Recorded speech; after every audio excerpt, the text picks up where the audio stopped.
தன்னுடைய பதிவுகளை சீண்டுவது திமுகவினரின் டிஎன்ஏவில் உள்ளதாக பாஜக நிர்வாகியும் நடிகையுமான குஷ்பு கடுமையாக விமர்சித்துள்ளார்.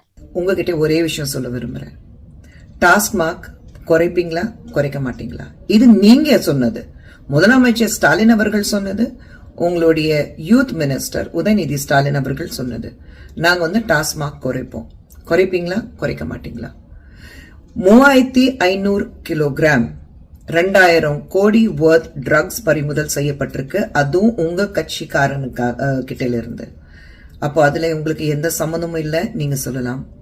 டாஸ்மாக்ல செந்தில் பாலாஜி அவர்கள் இன்னைக்கு ஜெயில இருக்கிறாரு, அதுக்கு எங்களுக்கு எந்த சம்மந்தமும் இல்லைன்னா சொல்லலாம்.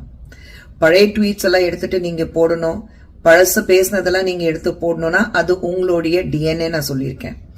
ஏன்னா இப்ப இருக்கிற கரண்ட் இஷ்யூஸ் பேசுறதுக்கும் உங்ககிட்ட எதுவுமே இல்லை. மக்களுக்கு என்னதை செஞ்சிருக்கோம், என்ன செஞ்சுட்டு வரோம் அது மட்டும் சொல்லுங்களேன். அது சொல்றதுக்கு தைரியம் உங்களுக்கு இல்ல, இருக்கும் இருக்காது. ஏன்னா திமுக பத்தி எனக்கு நல்லா தெரியும். அந்த தைரியம் உங்க தலைவனுக்கும் இல்ல, அந்த தைரியம் உங்களுக்கு யாருக்குமே இல்ல. குஷ்பு எப்பவுமே நேரடியா தான் பேசுவா. சுத்தி வலிச்சு மூக்கு இப்படி பிடிக்காம சுத்தி வலிச்சு பேசுற பழக்கம் குஷ்புக்கு கிடையாது. செய்திகளை உள்ளது உள்ளபடி தெரிந்து கொள்ள ரெஃப்ளெக்ட் நியூஸை சப்ஸ்கிரைப் பண்ணுங்க.